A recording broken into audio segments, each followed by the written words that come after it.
This ultimate goal, we gotta call my team back at Old Knot Hole. It's Sonic and the Freedom Fighters.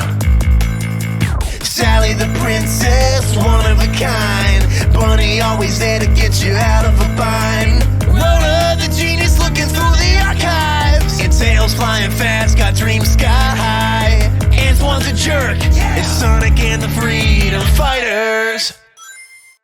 Hello everyone, welcome back to the Archie Sonic Digest. Another interesting episode, which I do very much promise, folks. We've got some good stuff to talk about here. I mentioned previously in the last episode, we're going to talking about, honestly, what is one of my favorite pre-Ian Flynn arcs, which is Return to Angel Island. And we'll get to that, and have we got words. And speaking of let's bring back our last co-host from the last episode to talk not just about that, but also more Mobius 25 years later.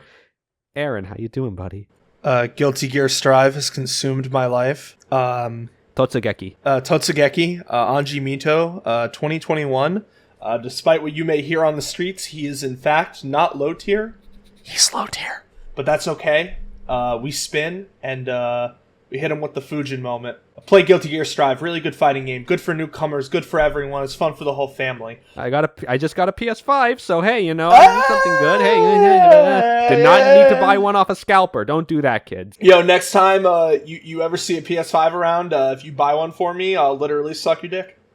Noted.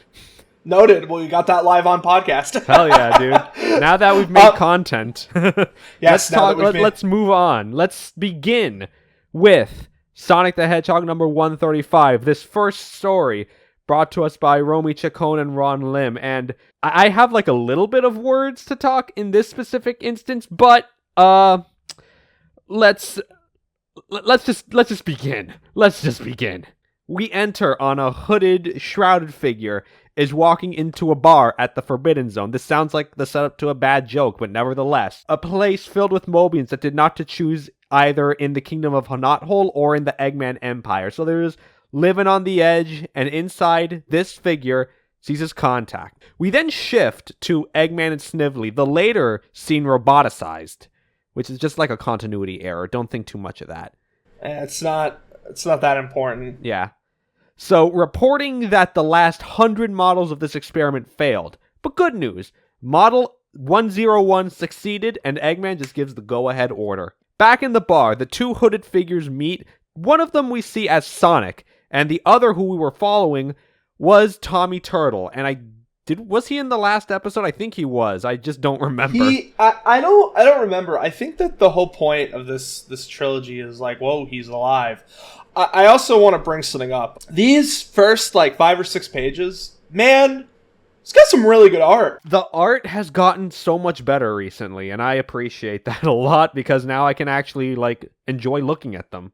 There are still some questionable elements of the art, which we will get into later. But I will say that there has been a definite jump in quality, especially, these panels are a big proponent of that, but we're going to be talking a lot about the art later on when we get to Return to Angel Island. We have a lot of very nice things to say for once, which is awesome. The fact remains he survived the explosion and he sacrificed himself for Sonic, and he just asked, how did you do that? Tommy says, I don't know. The explosion knocked me out of a window and I landed a mile away. Eggman's goons found him and picked him up, so he wasn't able to contact the Freedom Fighters right at that moment, but it was able to escape soon thereafter. Word on the street is, Eggman was able to come up with a way to counter the de-roboticization effects of the BEM and wants to go back to mass roboticization.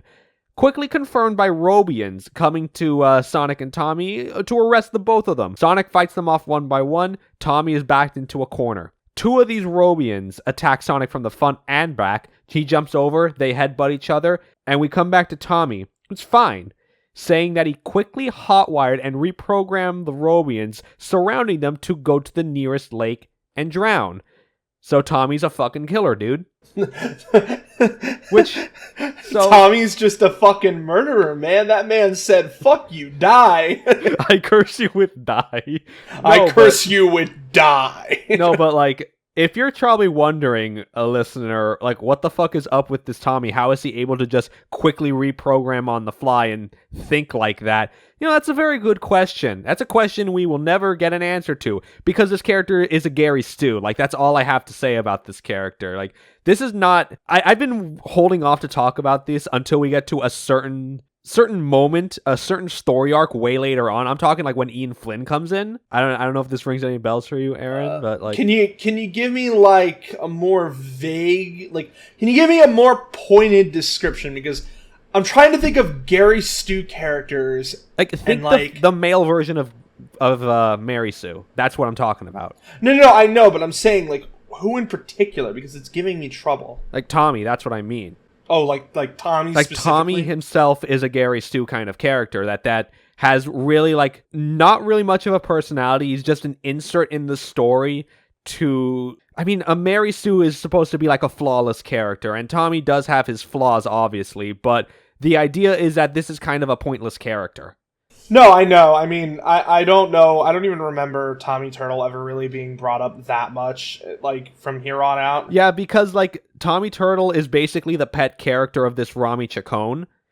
So that's okay. Kind of where... So basically, it's Rami Chacon's self-insert, and it's a weird situation where it's like... Keep in mind that no. Tommy Turtle was introduced as, like, the third in a trio with Sonic and Sally. And this is like a character who supposedly is like one of Sonic's best childhood friends that we've never heard about because of certain circumstances. All right.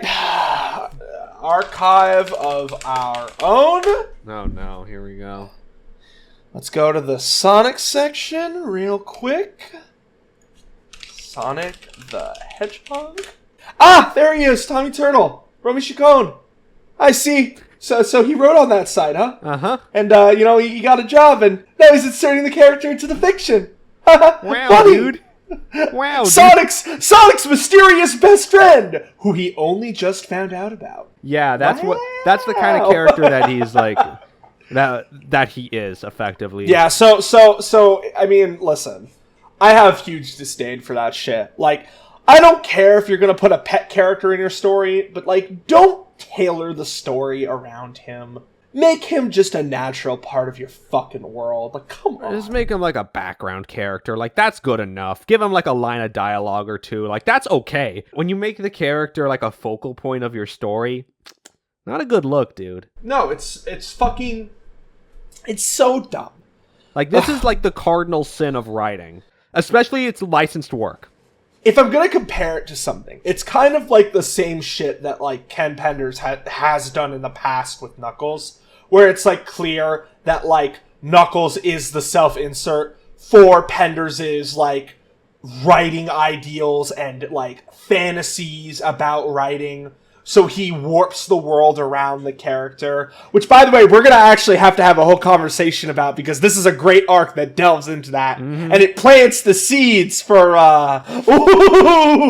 the best part! We're planting the seeds right now, too. Hey, look at that. Yeah, look at us, we're farmers, we're on the fat of the land, you know, all that, the rabbits. Don't remind me about Of Mice and Men. I love that book. Let's just finish off this story. The only last note that I have here is that, direct quote from Tommy Turtle, "I only wish I could have seen them short-circuit themselves at a lake." Bruh. So, story B, also written by Romy Chacon, and the art was by Art Mawhinney. Adam wakes up Eggman to show him a little something. Roboticized versions of some villains from before. Saw Draco, Sleuth, the whole Fearsome Foursome, all of them. And Eggman is shocked to see these Robians, and he was unable to figure out why Mobians couldn't be roboticized before after the whole strange de-roboticization. So who did this? Adam doesn't know. All he knows is that these Robians were found by SWAT bots in the outskirts of the city. He scanned their memory banks to find out who did all this. Draco was obsessed, but the name of the person who they found in the memory banks was censored out. Adam thinking that the person who roboticized them tampered with the memory banks to prevent them being discovered. Adam scans all their files. There's no way to crack the information, but Adam does have an image to go off of, and all that can be made out is that they are about as tall as Eggman. And Adam says that there is a signature here only signed as anonymous. Eggman thinks it's just a waste of time. Adam pushes back saying, nah, I don't think so. Like, we learned something here. We learned that we can roboticize again. We just need to figure out how. And whoever this anonymous person is, they clearly wanted your attention. That's the end of story B. Now, I kind of also want to take a point on this story to say that if you're wondering that this is going to be leading into a story arc about this anonymous person, you're correct in thinking that. But it goes nowhere. This is the only time they're going to be referenced to. Wait, really? Mm-hmm. Yeah. That's so weird. I want to also say something here. This is something I wanted to say in the beginning, but I forgot and just remembered now. Ken Penders and his, group of writers, they all leave after 159. This is issue 135.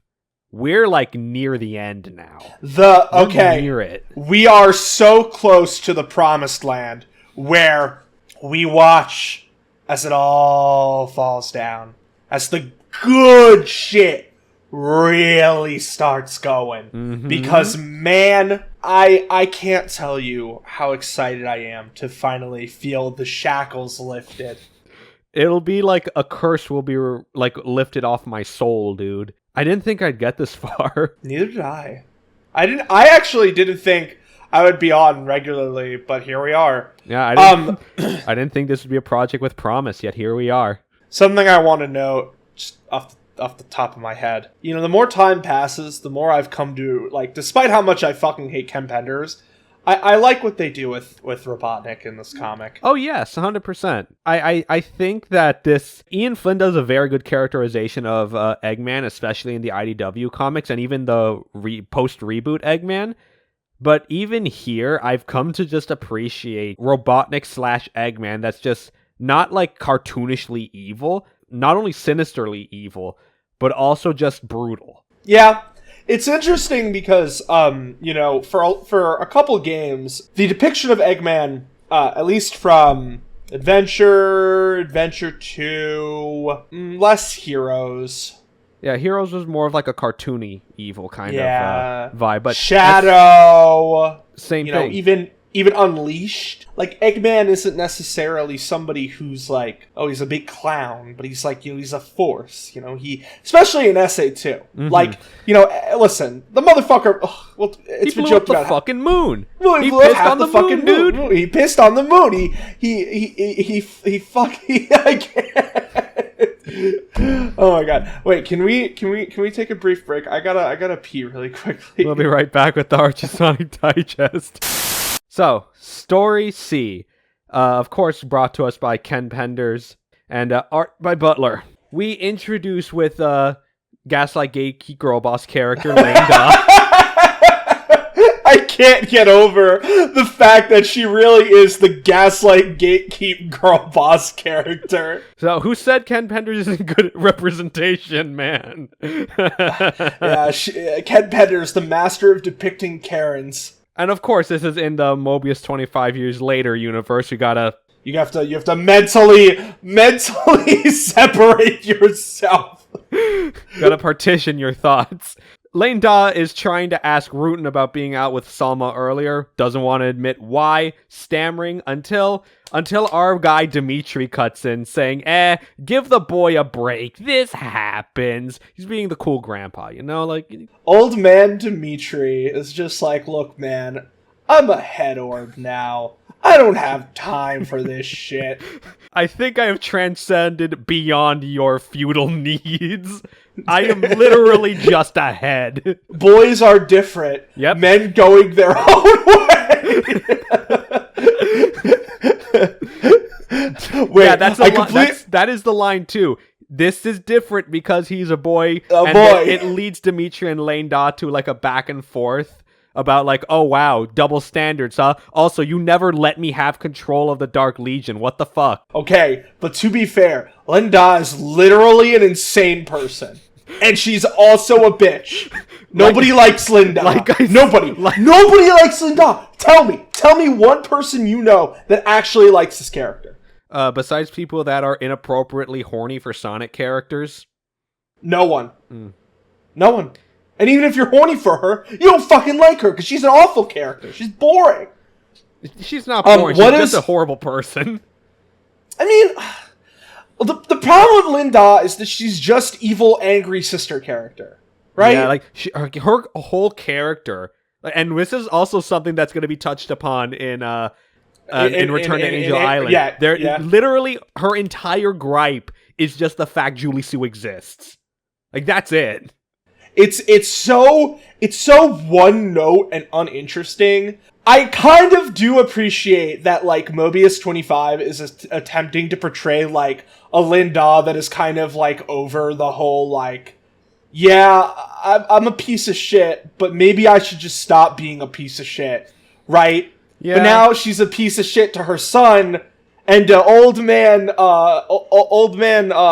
Dimitri, like, is actually, like, a chill dude. And it's just sort of like, look, like... He's kind of like, bro, we lost. The techno-eugenics didn't work. I'm just here vibing till I'm done. Yeah. And I'm a robot, so, like, who knows when I'll be done, you know?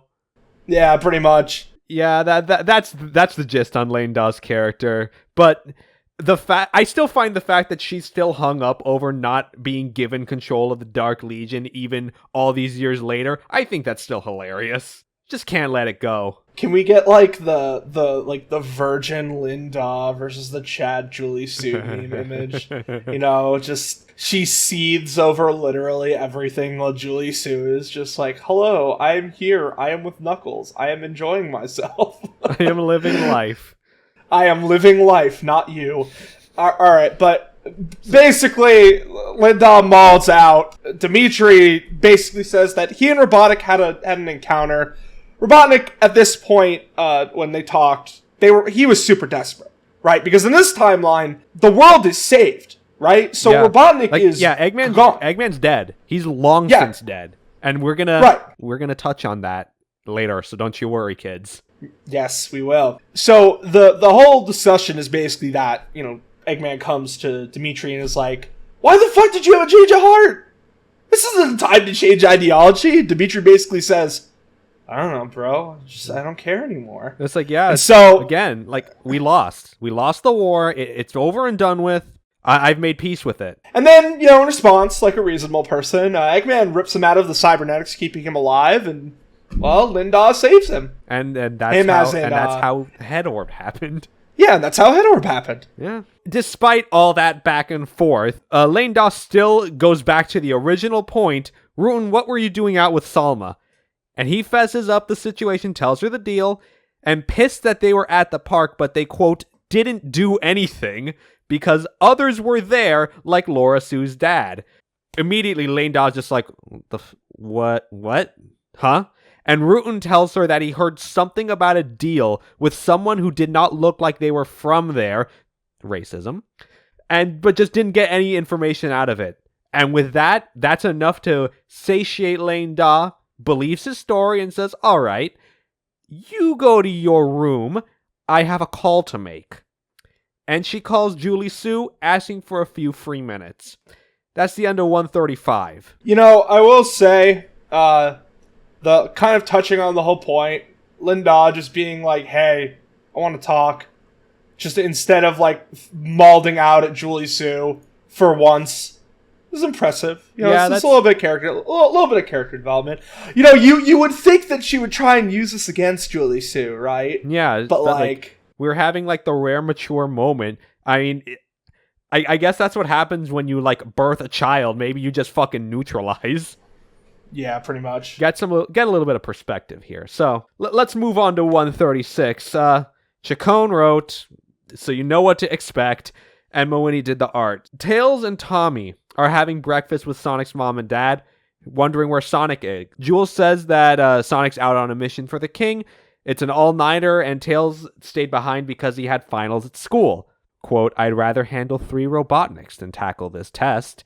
Okay, look. I feel like I've already said my piece about why the fuck are the Sonic characters going to school, and that's been like largely dropped very quickly. It's been dropped basically until this. Like, why did we have to reintroduce it to the plot? It's not because we need... No, I know why. It's because the writers need an excuse to put Tails on screen for a brief period of time, right? Yeah. basically. Yeah, I'm not wrong. I'm objectively correct. I guess Sonic gets excuses because, he is Sonic. And he comes home, scarps down a quick breakfast, and goes to his room to sleep, not saying a word to anyone about anything as Tails leaves for school. Meanwhile, in a lab, Eggman has Adam report that Infiltrator number 127 is ready to go, letting Eggman commence Operation Dead Hog. Very clever. Very cool. smart, very intelligent. Very 300 IQ and a feminist, ladies and gentlemen. Very intelligent. Love it. So back in Sonic's home, Sonic's mom and dad continue to have breakfast. Bernadette feeling bad that her husband can't eat with the family, him being a robot and all. Jules says, hey, don't worry about it. I have faith. Chuck will find a way to bring me back to normal. As Tommy steps away to Sonic's room, Jules noting that he didn't excuse himself, thinking he's getting his manners from Sonic. But inside Sonic's room, he's dead asleep now. Tommy's eyes turn red, and his hand turns into a drill, bringing it towards Sonic's head, as Jules rushes in, saying, my sensors weren't off after all, and he screams at Tommy to get the fuck away from Sonic, waking him up. His dad rushes in, the two wrestle as Tommy drills into Jules' chest and body slams him in the ground. Now we see the hole in his fucking chest. For one thing, I do appreciate, Sonic's parents getting to have their badass moments, I'm not gonna lie. But goddamn, he's fucking dead. Sonic lost his fucking dad. Damn, bro. Sonic's dad died. How will he ever recover? So that's where Sonic realizes that Tommy is one of those robots. He means auto automations that are completely fake, or complete 100% duplicates of regular Mobians. And Spin dashes him in half. Out for the count, that robot is. Sonic and Bernadette rush to Uncle Chuck's place to try to get him fixed. Chuck says, look, listen, I'm gonna be perfectly honest here, and this is not easy for me to say considering this is my fucking brother. I can fix his body, but I don't think I can bring the spark of life back. Basically, he's dead. And Sonic does the big no, but in that moment, that's where he's wait a minute, I still have time. And he runs off with Chuck saying to Bernadette, just let him go. And this is the scene, Aaron, that you showed me. The art. Okay. This is gonna be this is on the green screen. This is on the green screen, guys. You can see Bernadette crying from her eye hole and her eyelid at the same time, two separate tear ducts. I don't know how else to explain it. So I'm gonna give you my best description, right? Right. Okay. So it looks like Bernadette just took the biggest bong rip imaginable. She hit that motherfucking that bong, right? And she's trying to recover, but her eyes are so destroyed from the smoke and from the inhaling and the exhaling that she can't process. So the tear ducts are coming out of two separate parts of her body because that's how hedgehogs work when they get baked, I guess. The boof is too strong. The boof is too strong, bro. God damn. Sonic runs to the Lake of Rings, snatches one, and comes back to wish on it to heal his dad. And the next morning, Chuck congratulates Sonic for not giving up and using the ring to heal and bring back to life his dad. And also, Chuck found the chip from the Tommy automation, which shows some kind of proof to the king about Eggman, but it's saying Season 17 suggests to Sonic that Tommy is still alive and out there. I don't know how he was able to draw that conclusion, but there you go.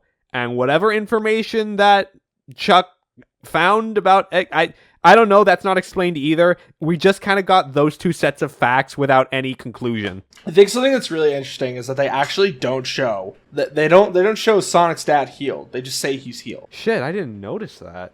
It's really weird. Why wouldn't you show his dad up and alive at least? Because the rule of visual media kind of is show don't tell. So...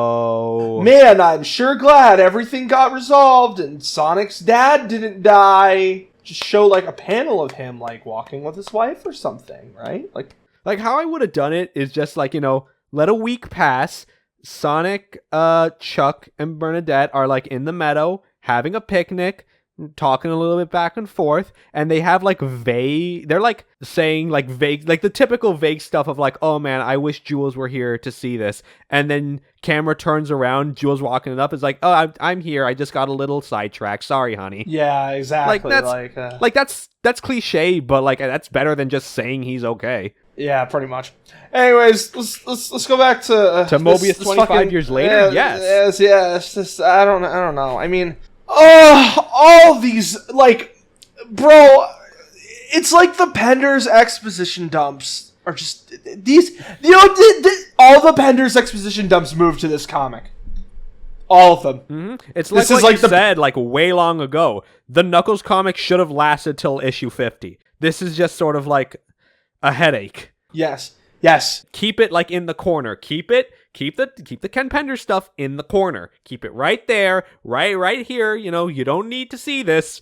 If you want to see it, I don't know why you'd want to see it, but you can see it. It's just over there, not here, where the main stuff is. How much do we even need to say on this speed? We've said enough. So yeah, and for the record, obviously Penders wrote, Butler did the art. The title of this story is called Girl Talk. Now, given Ken Pender's record on writing female characters, not too strong, not a fan. Let's just say that, not a fan, okay? Ken Pender's the master of writing women dialogue. They're always talking about men. It fails the Bechdel test, bros. I actually did have that in my notes. There is one scene where Julie, Sue, and Sally are talking about their husbands, quote, failing the Bechdel test. Hey, come on. The jokes write themselves. I know, it's true. All right, so yeah, Pender's right. Penciler Butler. Colors Jason Johnson. I will say the art in Mobius 25 is kind of what is going to become more of the norm as we move forward, where the models are a lot more consistent, and there's very few off-model and weird sort of aberrations in the art. It is a prelude of things to come, but in a good way. Oh, yes. So let's just start this off. Queen Sally calls Julie Sue to talk about, what are we going to have for dinner, you know? There's all the kids want to have so many fucking different things, goddamn. Also, I also want to point out, Julie Sue has this koala Mobian named Abby helping her with her cooking, and I kind of got the vibe from this and other stories that she's kind of meant to, like, be a house slave. Like, that's just the vibe I got. Like, maybe it's just me. Maybe I'm reading too much into this. Like, nah, bro. I got some weird vibes from it. It's like, who is she? Why is she here? What is this? What is this? Like, what am I fucking looking at? So anyway, this is where Julie, Sue, and Sally, like, reminisce on their husbands. This fails the Bechdel test, blah, blah, blah. And Sally just says, Sonic should be rooted to the royal protocol and all. He's been king for 17 years now, and my dad didn't give up the throne until 2 years after we got married. He never minded that, but then Julie Sue relates a little bit, thinking how Knuckles probably didn't want to be Guardian, all things considered. Sally just says, like, well, I mean, if he doesn't want to be Guardian, your daughter can take over for him now. She's old enough. Their kids, Sonia and Manic, they didn't really care about their status as prince and princess, it seems, so... And then Julie Sue gets the call from Lane Da asking to talk. Says, Oh, hello, my dear sister. How are you doing? I'm on call with Queen Sally. You want to make this a group chat? Like, come on. Make this you want to get out on the GC? You want to join the Discord server? And she's like, "Yeah, I'm fine with it. Don't you remember I represent the council before the kingdom? I guess the Dark Legion is now a political group, and they run for office and all. Now, I also want to point this out. This exact scene here is, as soon as I was reading, like an intrusive thought entered my head. This exact phrase. Hey, why isn't this bitch a terrorist? Like, why aren't she just let in on the call like this? Like, she was basically, like, the not leader, but is the leader for the longest time of, like, the biggest fucking Mobian terrorist organization of Mobius. No, bro. Hashtag reform. Tyler won. Hashtag reform. Linda is reformed. Wait, I have one more joke. So, is this not a Naruto pardoning Sasuke situation? Boruto. Listen. I would argue that, like, the pardoning of Sasuke was the worst decision Kishimoto ever could have made. Mm-hmm. Right? That motherfucker needed to do jail time before he got pardoned. But no, Kishimoto said, just pardon him. Let him walk free. He's a free citizen. Let him walk. He's a free citizen. He gets stopped by the ninja police. Sir, I am a free citizen. Oh my god. No, but like really, like what happened here? Like I know this was a time skip, but this is something that's never addressed. Like are they just cool with it? I'm assuming the Dark Legion disbanded by this point. What's the deal? She's a terrorist, dude. I mean, the assumption is that, you know, I'll just make an idea in my head. Like when Dimitri gave up and just said, "Fuck it, we work with these motherfuckers now," and said, "No, Linda, you can't go wage your fucking war, your borderline insane war against the Echidnas to do the same thing I did. We're just going to integrate into society and become a political party that advocates for more technologically pushed means." Yeah, I think that's like the most sane end. And so Ken Penders would not have thought of that. There's probably some other bullshit going on behind the scenes. Who knows? Yeah, I don't know. Who cares? That's the deal. All I just wanted to was to have our obligated Naruto reference. Obligated. Why the fuck did the back half of Shippuden get so fucking bad, Kishimoto? I want my refund, Kishimoto. Why did you make me invested, Kishimoto? You're gonna... One day, the pre-show is gonna be Aaron and Speed talk about Naruto, and I'm gonna get so fucking mad. You have no idea. Which is why you should support on patreon.com/SonicSpeed for as low as $5 a month. You'll get that pre-show. Patreon.com/SonicSpeed, Patreon.com/SonicSpeed, support that shit, see our beautiful faces, Green screen, discount code /alpha. Yes! Embrace the meme! Where are we going here? What happened here? So, they just talk about meeting up and all that as Laura Sue walks in, as Julie Sue says that she's not interested in hanging out with, the kids and all that, after Sally admits that Manic has a crush on her, which Laura Sue is like, what? I'm too old for him. No, he's like 12. No. I don't want to go out with no little incel Redditor. Realizing at this point that her Aunt Lane Daw is on the line and says, holy shit, please don't tell my cousin Rune, please don't. And she's like, what? Tell what to who? Relieving her. So you know what?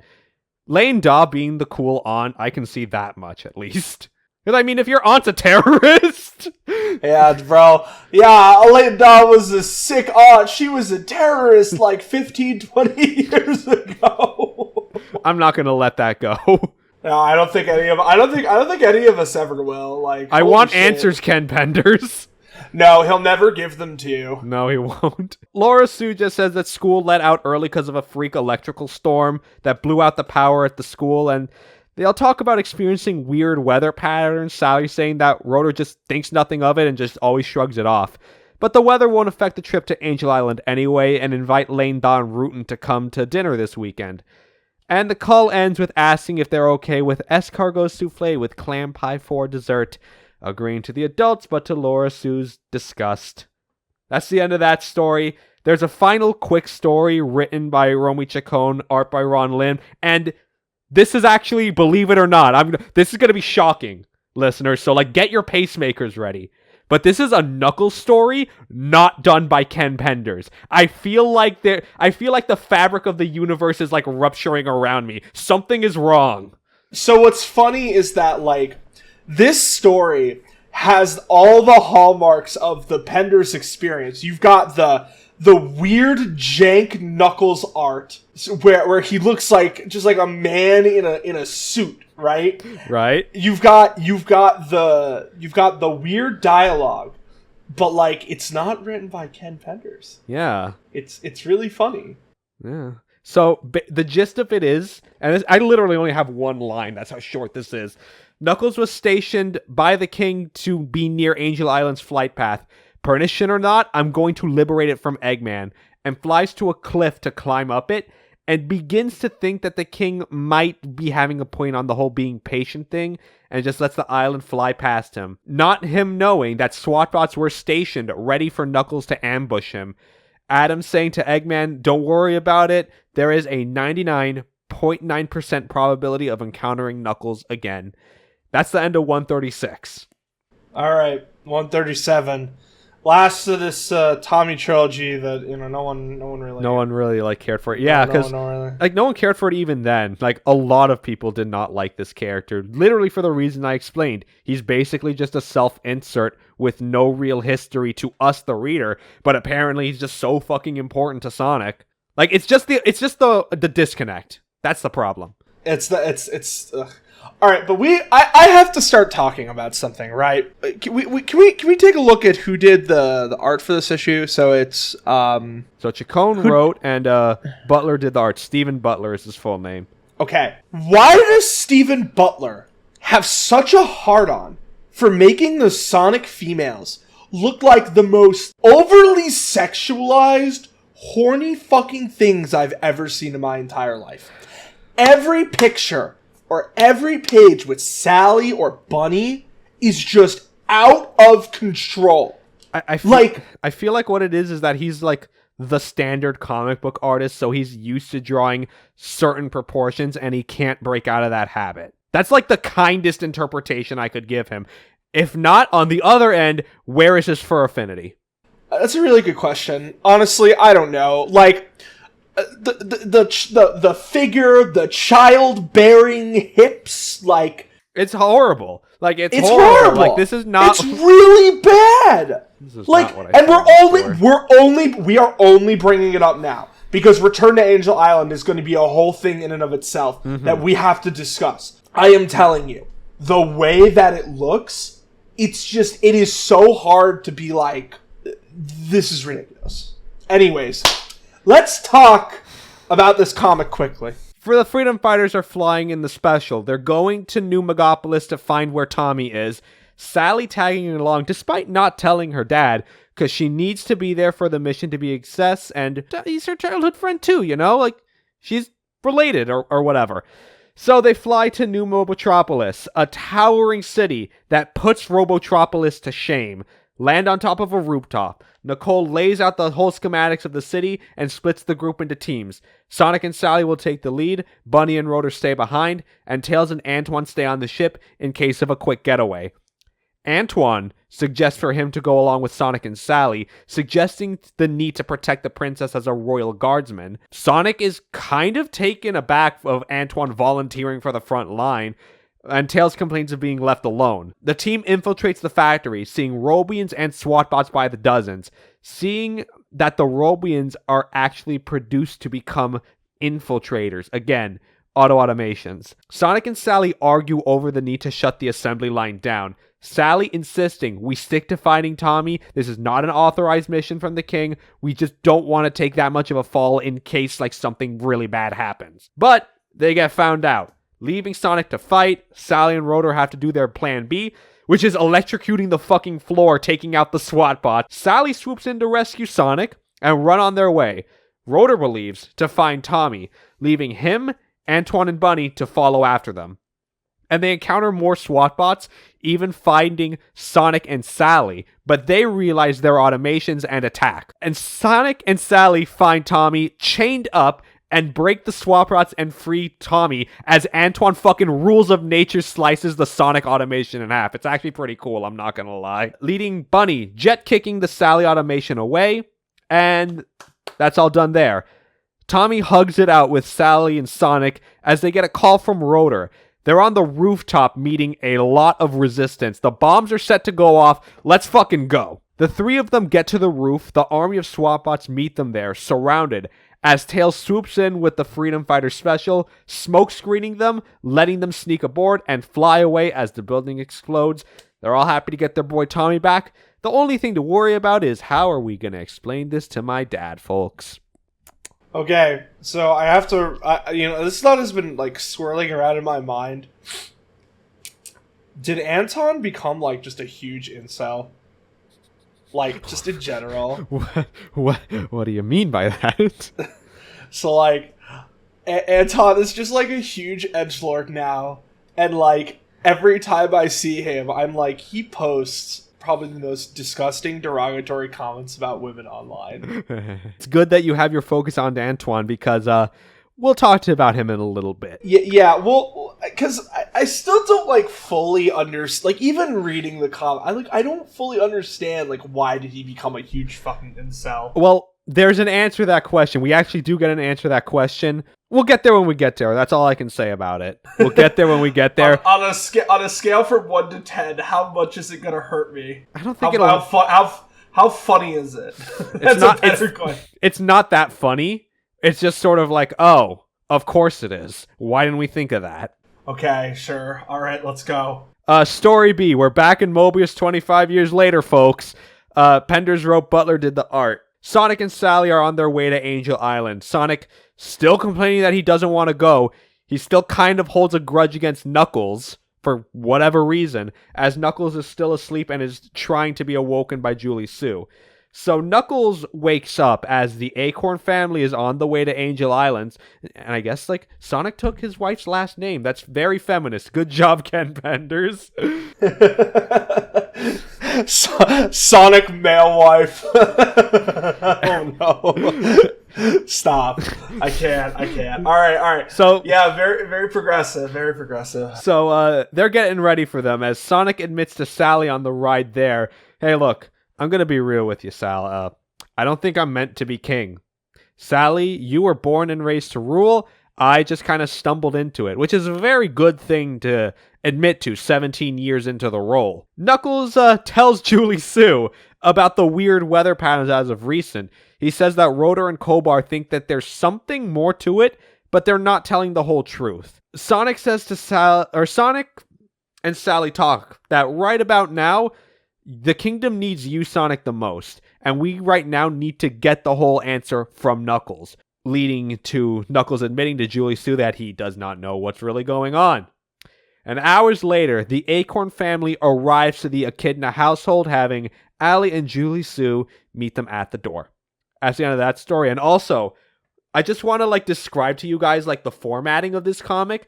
So the comic story was told like split down the middle of each page, panel half and half. You're seeing the events of the Sonic and Sally stuff and the Knuckles stuff side by side. So it's sort of, I think the visual representation is that these two things are happening simultaneously, and that's how they explained it, which I guess is creative, you know? I guess they like mixing it up. I have nothing to complain about. Yeah. I mean, I don't know, man. I feel like the midlife crisis shit is...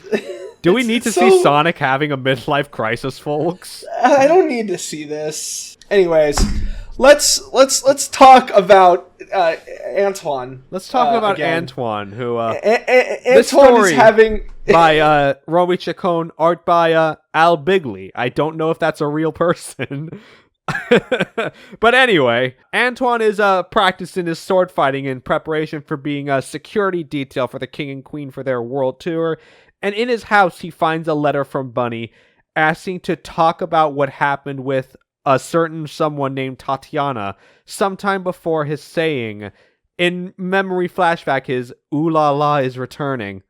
I kind of felt dirty saying that, but you know what that's supposed to be about. This leads to Bunny walking in. What's going on? Which spooks Antoine and pulling the whole like look over there and runs out the window to hide from Bunny in the forest.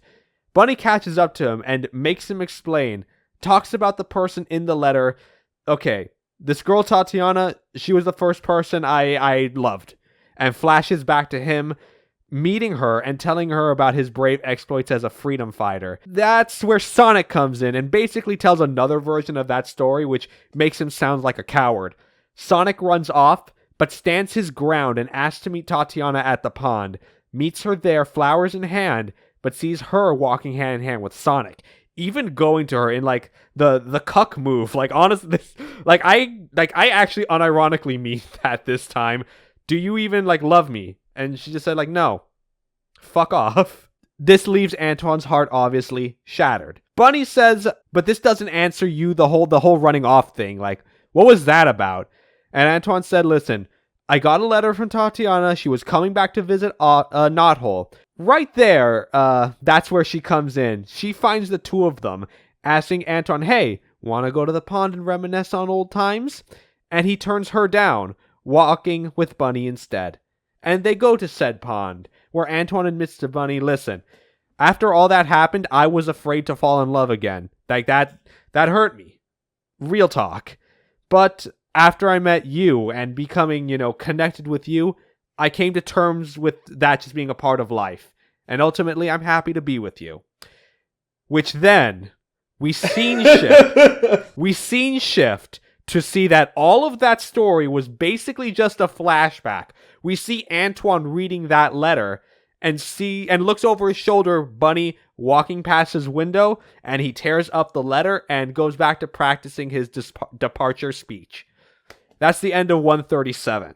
I'd just like to say that those last two panels, I can just hear the Slipknot, the MCR, and the every edgy mid-2000s band you can imagine, as Antoine rejects women, embraces I don't know. He embraces MGTOW. That's it.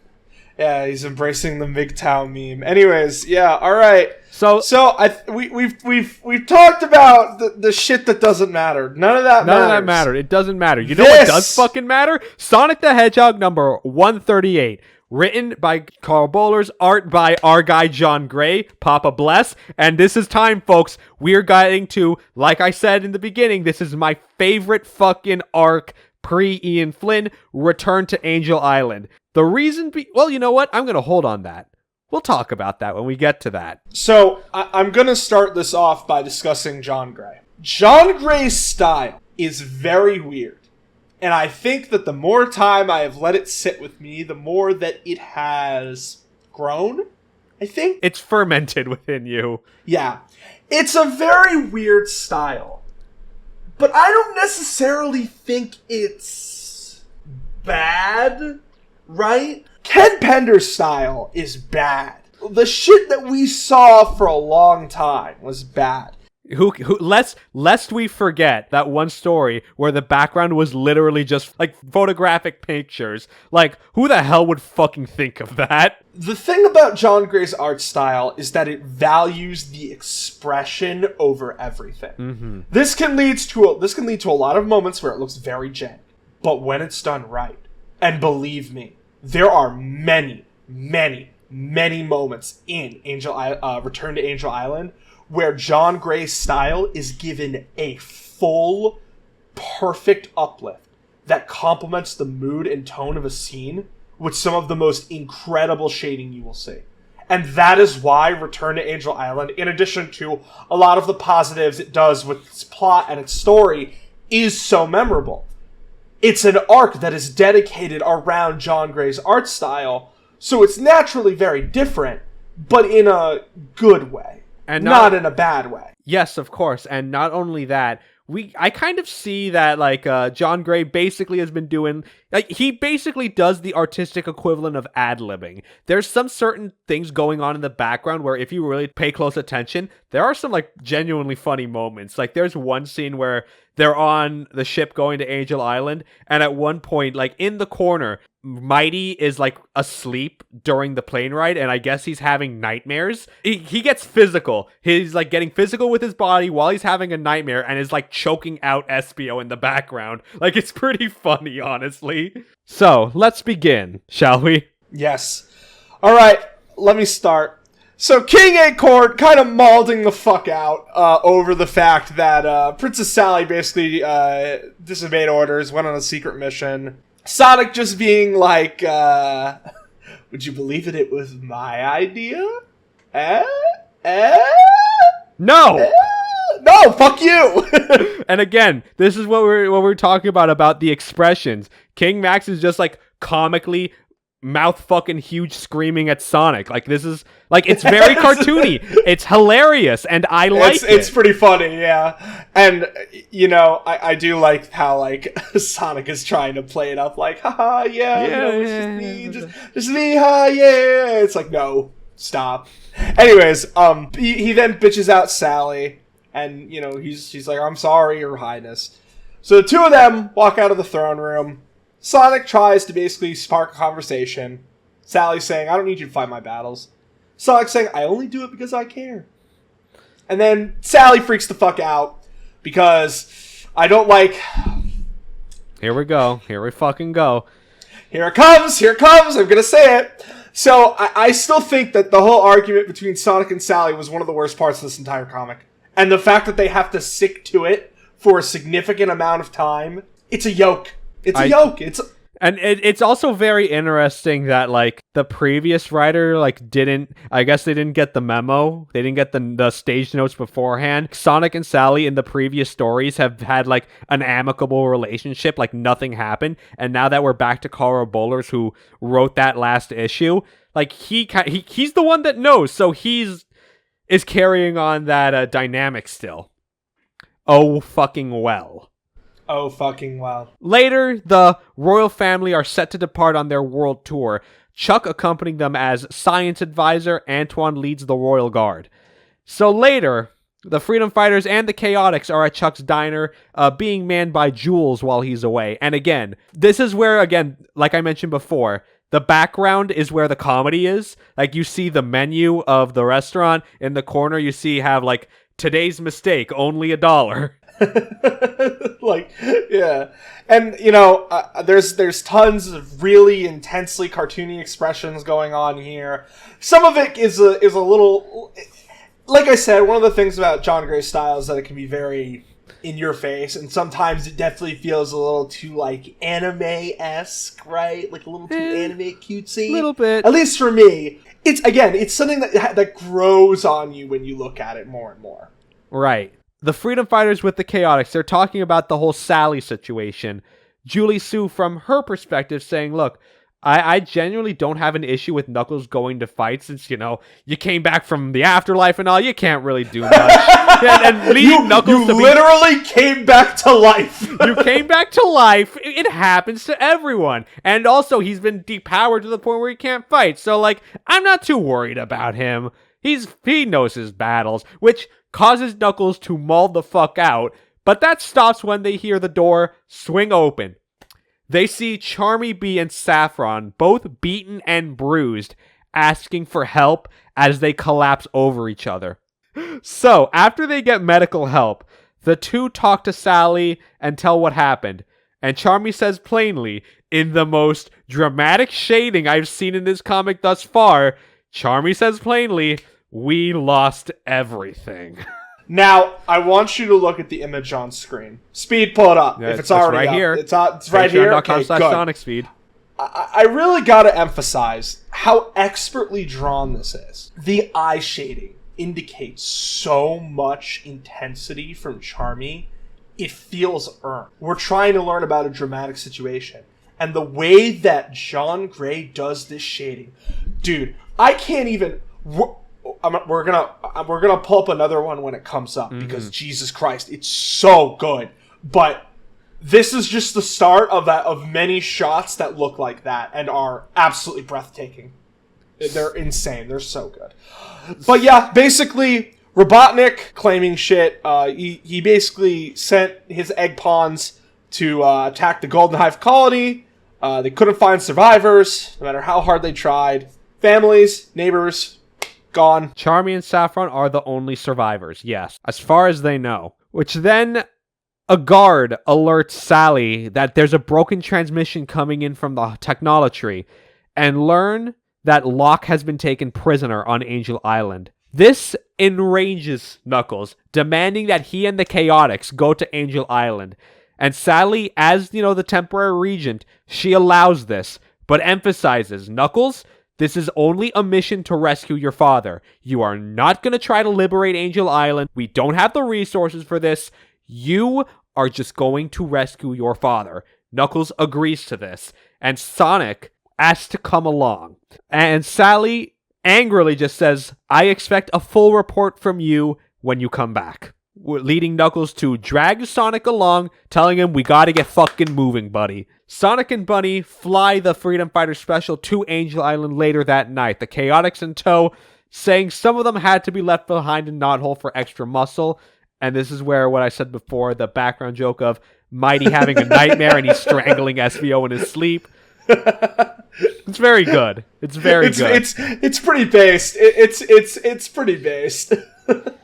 So Sonic, Knuckles, and the Chaotix parachute down to Angel Island, touching land in the Marble Garden Zone. Now, folks, of course that's the zone from Sonic 3 and Knuckles, and can you fucking believe it took this long to get that kind of content?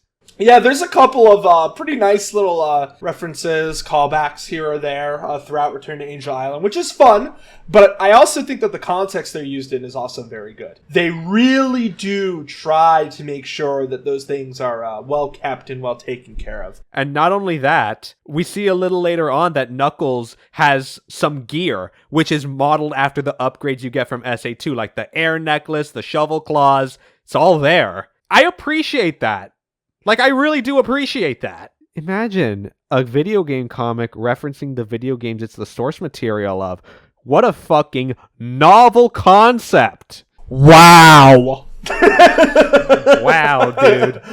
So, insert Owen Wilson wow here. Like, just wow. Sonic does some quick recon, finding an Echidna labor death camp by teched out dingoes. Oh yeah, the dingo fascists are back. Yeah, remember? Do you remember? You better. You better. This is gonna be on the test. You better remember. Do you remember big dingo fascism, racism, Nazi moment? You remember when Ken Penders? Yeah, they're back. They break into said camp, Sonic stealing their weapon gauntlets, leaving them open for the Chaotix to engage. Knuckles does his best, even with his upgrades, you know. And after liberating the Echidnas, all of them turn to Knuckles, chanting, "All hail the Avatar, for he has returned!" Damn, bro, I can't believe we're watching The Last Airbender. I can't fucking believe... Actually, you know what? Wait, I need to look. When did this... Because Avatar came back in 2000... It came out in 2004. Hold on.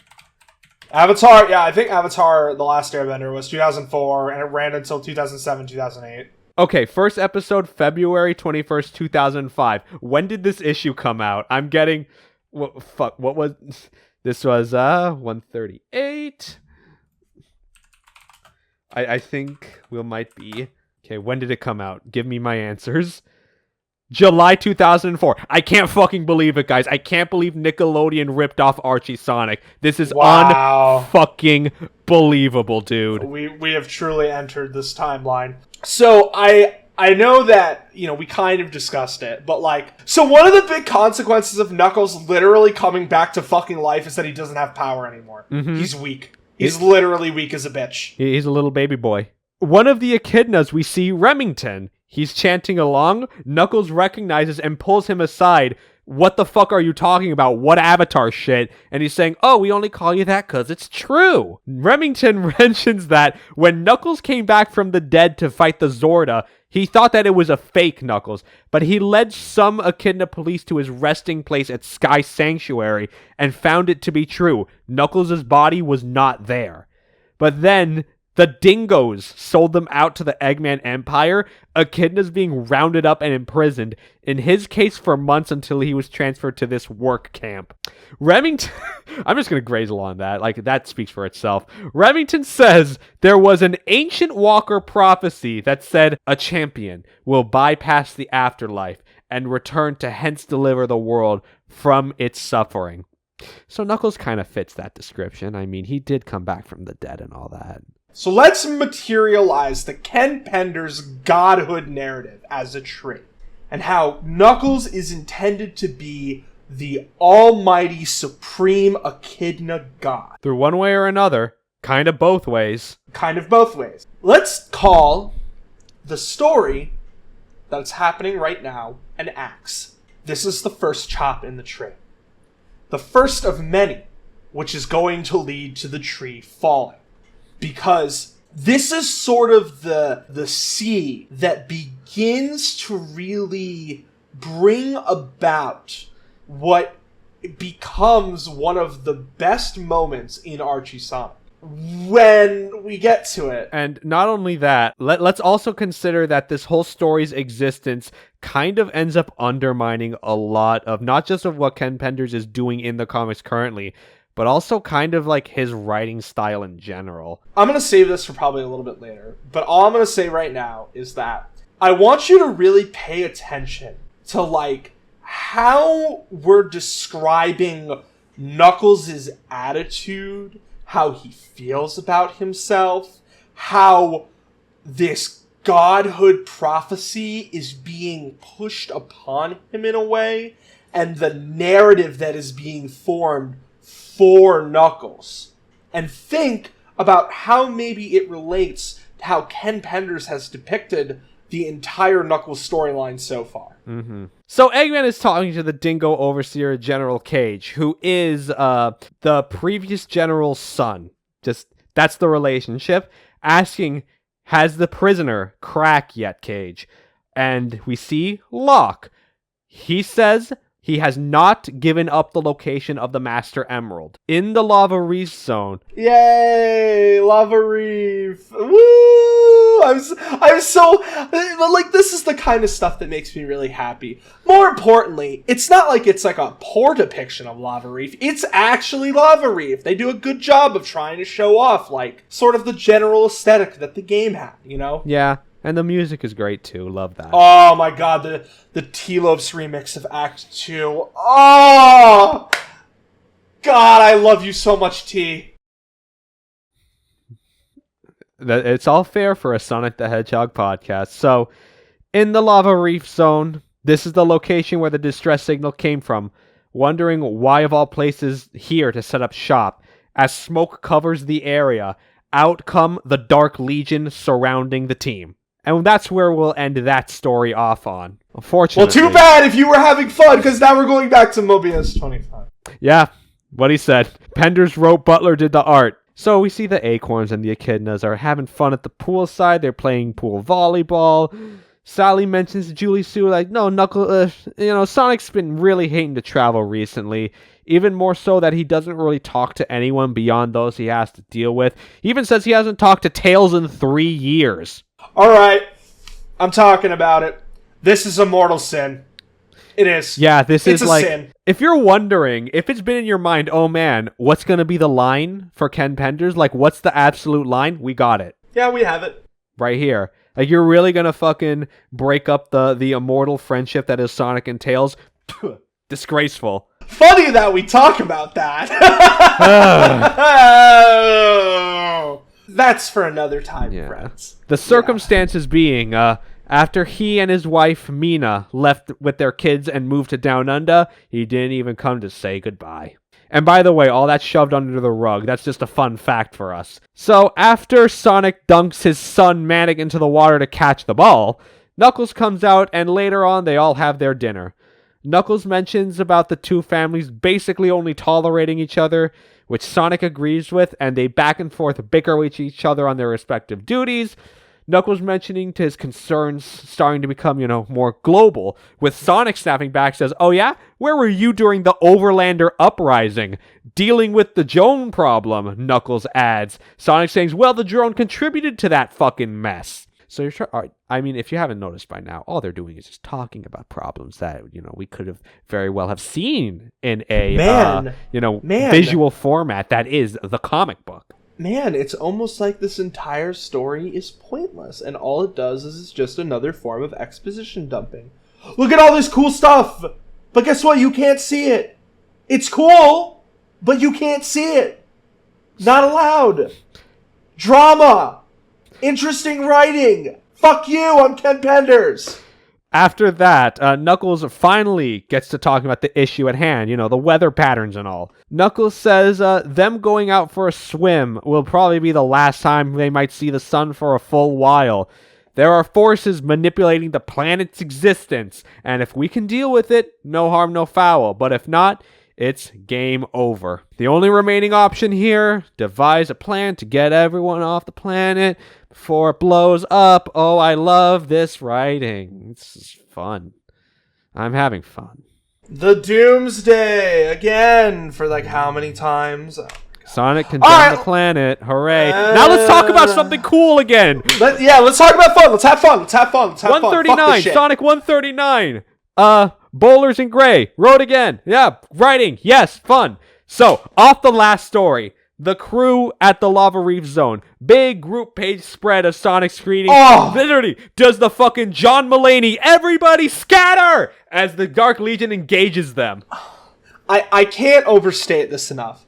So, the full page spread is a tactic that we're actually going to get to see used a lot more moving forward. There's one in particular I adore from the bottom of my heart that we'll talk about later. But I really like how each and every character, despite how ridiculous their faces look, perfectly encapsulates like what they're about. You know, Ray, Mighty, and Knuckles are just going at it. SVO's brimmed to the teeth with fucking Shuriken. Julie Sue whacks a dude. It's like, and Vector's just ready to fucking club. It's so good. It's such awesome. a good. I love it. They all fight, even match on all sides, until a woman screams out saying, "Stop fighting, we're all on the same side."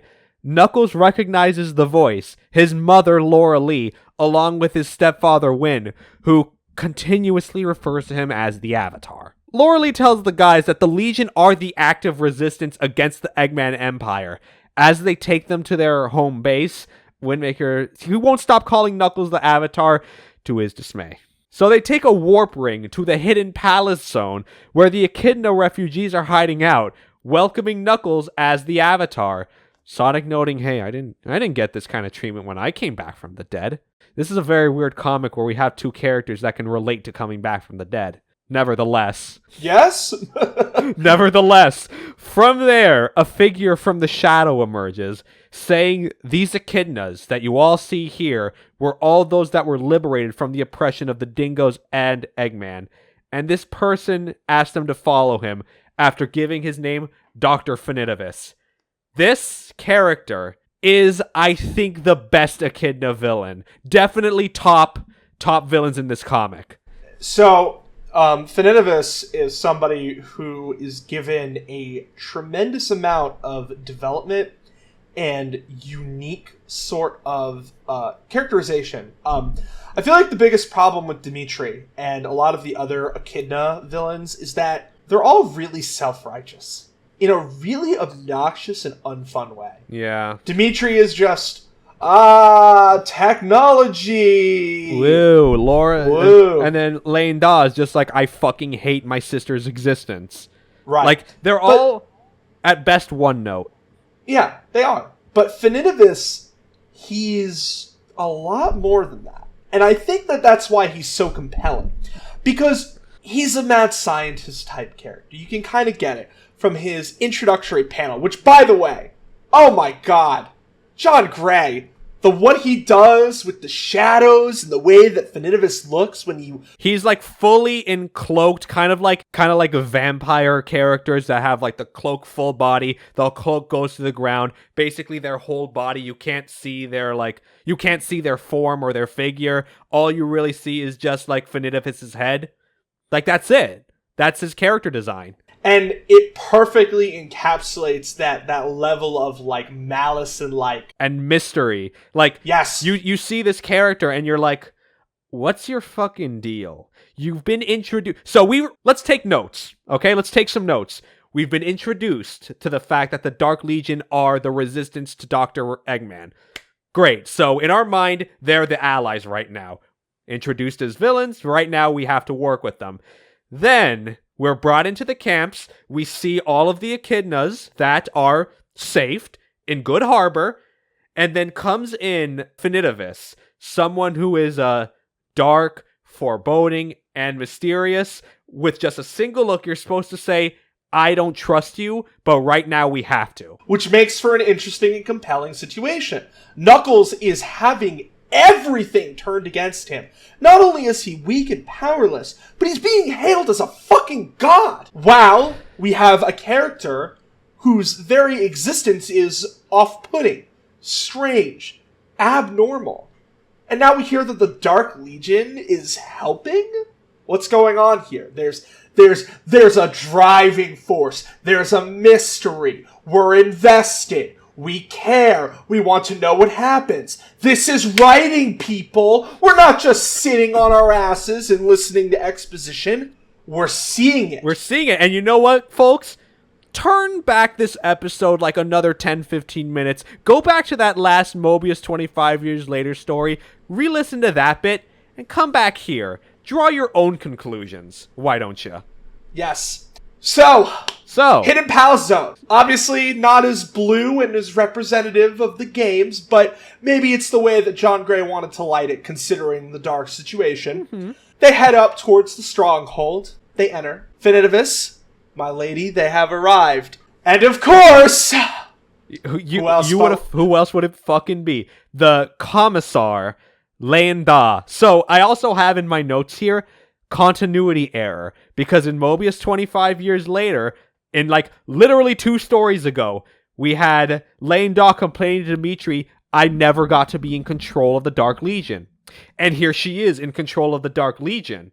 Now you can make some technicalities about that. This is literally just another fucking case of Ken Penders and Carl Bowlers not fucking collaborating on their ideas. I think it's also important to mention that Linda's design... Oh boy! Horny. Well, you know what? I think that's the best that they can do. I don't know, like, can you unhorny? Is that something that's possible? Because, like, you've seen her design in previous artist interpretations.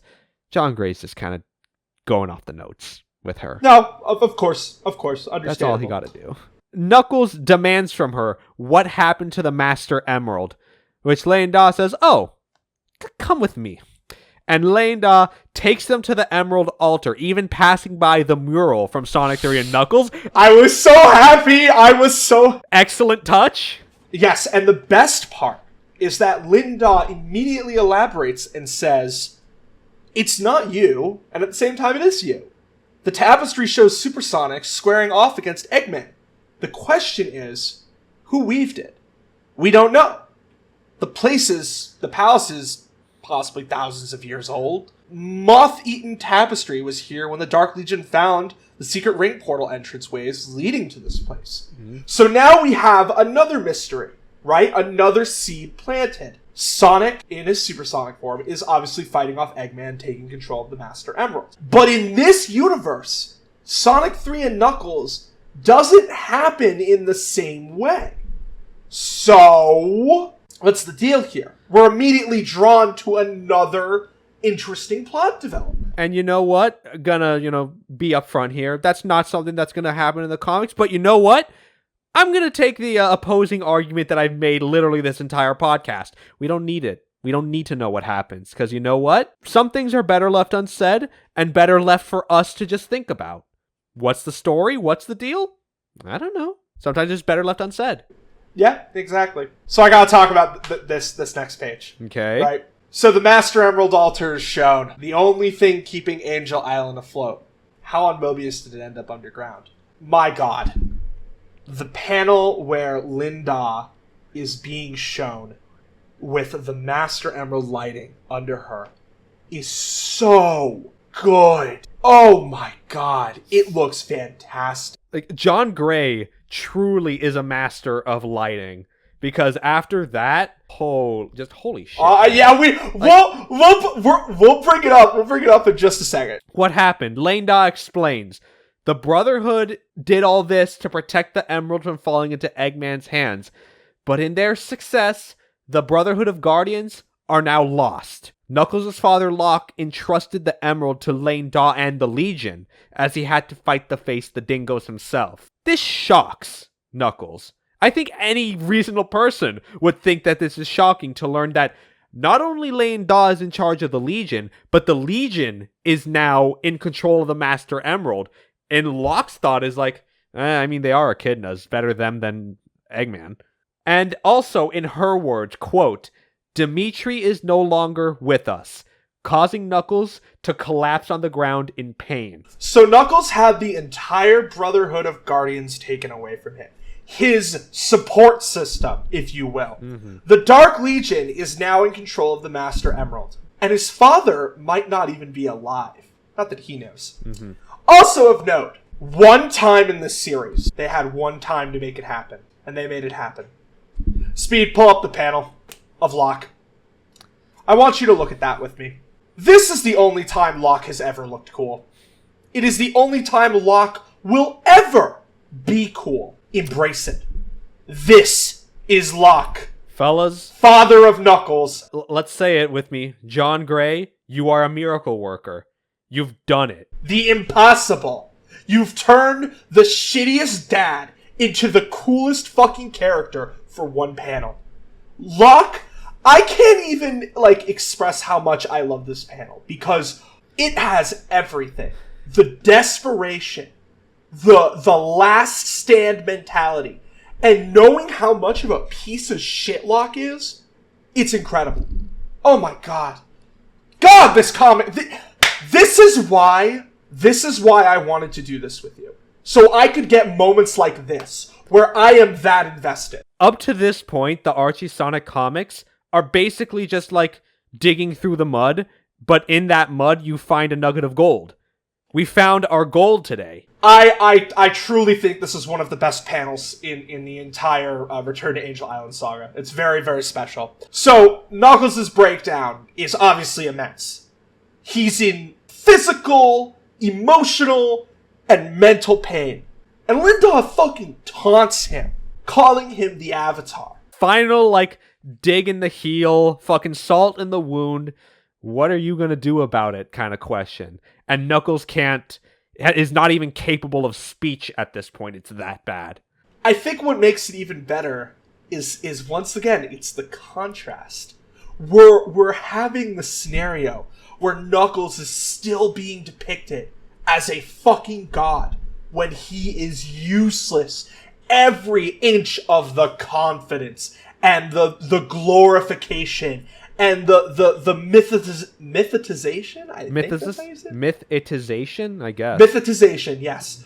Of the Guardian, the role of Knuckles, is being shattered over and over and over again. His confidence is non-existent. Mm-hmm. It's like everything Pender's built up is just being taken away from him. Time passes, and now the squad is over by the fire. And Knuckles admits, coming back from the afterlife, I guess did come with some physical consequences. As Aurora said, now instead of gaining energy from the Master Emerald like I have not only been trained to, but have done for my entire life, just looking at the thing makes me drained, as if now my body is just not compatible with chaos energy. And then that's just brushed aside. Mighty then asks, hey, when can we fight the dingoes, guys? Finitivus says hold. We have a double agent inside the dingo forces. We have not heard back from him, so we just gotta wait. Later, a family of echidnas come to Knuckles. They call him, Avatar. Oh, thank you. We're so pleased to see you alive. And listen, they come to him with a plea. During the invasion, our daughter became blind. And we're spiritual people, and we waited for you to return because we believe you're capable of miracles. We humbly ask that you bring our daughter's eyesight back. We even refuse cybernetic eyes because we just had that much faith in you. And then that line is where Finitivus fucking we've seen Finitivus so far as just this dark, foreboding, but neutrally emotional character. This is where we see some spark in him now. He's pissed when they mention that. He yells at the mother saying, you are a fucking idiot. Your precious Avatar was playing errand boy to the Acorn King while you and your kind have been laboring for Eggman. You could have had your daughter be able to fucking see because of our enhancements, but you refused us because of something as bullshit as this. Your fucking Avatar can't do shit. And thus, another chop in the tree is dealt. I think, and this is what makes Finitibus interesting. He is somebody who is clearly on the side of science, like Dimitri, like Linda. Mm-hmm. But he is against what Echidna society represents in a much more vicious way. And I think this is really on display here, and it's really good.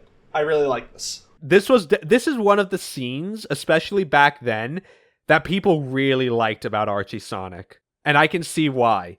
Because it's just so, like, it's just powerful. It is. It's very powerful. Finitibus is a character who's clearly multifaceted. He's not one note, like, a lot of characters in this comic can be at times, right? He's complex. We haven't known much of him, but you can clearly see that all of this is bringing him discomfort. He's angry because he wants to help these people, but he fucking can't because they're devoted to an ideal that may or may not even exist. And does not compute with his as well. Yes, exactly. Finitibus then sulks off, but Knuckles, despite in the emotional turmoil of that scene, says, look, I can't do miracles, at least not anymore, and I'm not one of the prophecy. Vector says, well, I mean, how do you know that for sure? Julie Sue says, yeah, for sure. The prophecy is a load of bunk, causing the two to argue. Also, Julie Sue leading Vector to call him Suitcase Face, which I have in my notes, a racism. Big racism. See, well, the Echidnas, I guess, they can't get over that, huh? I guess, maybe that's the key. Maybe that's the key to uniting these two societies. Racism. Sonic the Hedgehog defeats the CEO of racism. The CEO of racism is Locke, by the way. Let's get some art of that, folks. Yeah, can we get CEO of racism Locke? I'll pay someone for it, for real. Knuckles stops the argument, frustrated with the way that the mission is going on, saying, look, okay, you know what? Let me finish this. It's been, quote, one surprise after another. Echidna prisoner camps, ancient prophecies, fascist dingoes. Now, when I introduced this story, I introduced it as, this is Carl Bowler's flipping the script on Ken Penders' work. And I meant that like half jokingly, right? Because it's like, it's Carl Bowler stepping into Ken Penders' territory.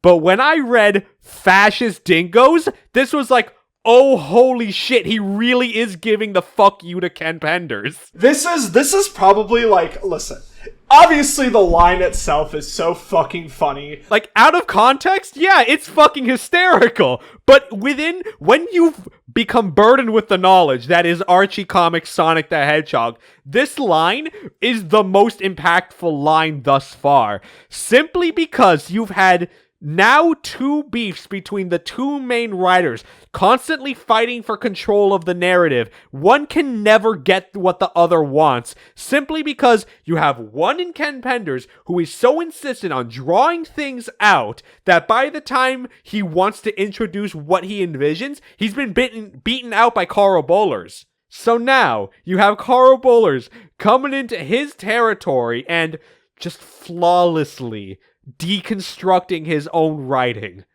And I can tell you, I just know that Ken Penders is pissed. Especially because of one thing that's going to happen later on. Alright, so after that moment of Knuckles, she cuts Knuckles off and introduces him to somebody. His half-baby brother, whacking him over the head with his rattle. How precious. And that's the end of that part of Return to Angel Island. So remember how we were deep entrenched in the kino? Fuck you! We're back to Mobius 25! You know what, kids? Take notes. Follow along. Do some compare and contrasting. You remember that from school? Do the Venn diagram. So, Penders Butler. So, Julie Sue, Sally, and Abby. They're in the kitchen making snacks for the girls. Sally wants to help, but Abby refusing. I can't stand anyone being around in my kitchen. Remember the whole house slave thing? You remember that conversation? Just keep that in your mind. So the kids, Sonia, Manic, Laura Sue, and Espio's daughter Salma, they're all hanging out, not really interested in doing anything, but Manic proposes a game. Not really giving any details, but runs off to ask his dad something. There's also a conversation about like Salma dating Rutan. I don't like this dialogue. This is boring. So Abby, Sally, and Julie Sue bring in the snacks. Then Laura Sue proposes to play a game of Situation, which is like not sorry. Manic finds Sonic playing pool by himself. Manic saying, "Wow, Dad, surprised you can play such a mean game. Where's Knuckles at?" And we see that Knuckles shifts over, looking out a window, staring at the moon. And I have in my notes that this moon is not broken because of the events of Sonic Adventure 2. Again, this is just Ken Penders ignoring the continuity of this licensed property, but nevertheless. The girls ask Julie Sue about Knuckles, saying that, like, you two kind of don't really vibe with each other. I mean, I don't know. Mom, like, what's up? What do you see in that? Julie Sue says, well, listen. In reality, I loved Knuckles the moment I met him, even when I was clobbering the snot out of him. I'm sorry, bros. I fell the fuck asleep. I was so sleep. I was so sleep, bros. I just spamming Sleeper Z in the chat. You know how. Yeah. Any bedges in chat? Bedge? Anyone know bedge? Bedge is a good emote. I like bedge. Speed. Here's bedge. Look at bedge. That's me right now. That's us. We're in bedge. Anyways. Yeah. I don't know. He looks a little too cozy. I don't. Nah. That's not me right now. Nah, bro. I'm comfy. Right now. All right. Okay. Great. So let's get back to the Kino, why don't we? Yeah! Kino! 140. Bowlers in Gray. Knuckles is shocked to learn that he had a baby brother. On top of that, she and Windmaker had the fucking gall to name this goddamn child Nakapion Mace, or Kneecaps for short, leading the rest of the team to laugh in hysterics, prompting Knuckles to turn his fucking head around like a goddamn owl, saying, "Is something fucking funny?" Which leads the team to act natural. Like, this is probably see when I said that, like, John Gray's art takes time getting used to, like, this is one of the best scenes that encapsulates it. Yeah. You see the lads losing it. And when I mean losing it. Yeah. Like me and the boys when Carl Bowler's cucks Ken Pender's grand vision. Yeah. And then Ken Penders turns around and the lads are all just acting, as usual. They're doing their thing. Yeah, and this is also one of the pages that is like often posted in like the out of context Twitter pages.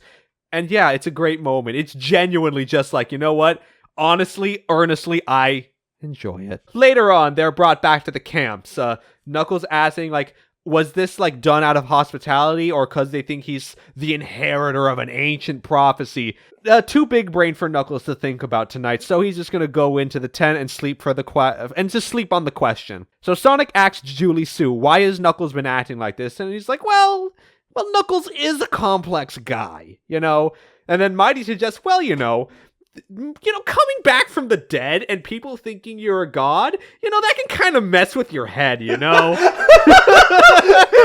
So the irony of this line is how, like, deep the implications reach for later on. But for right now, it's just a very funny line in context. I even say, like, oh yeah, this is a comment that Sonic can relate to. This comic is fucking insane, dude. I love it. It's wild, dude. Like, I'm having fun, I know, me too. I'm actually having a lot of fun talking about Return to Angel Island right now.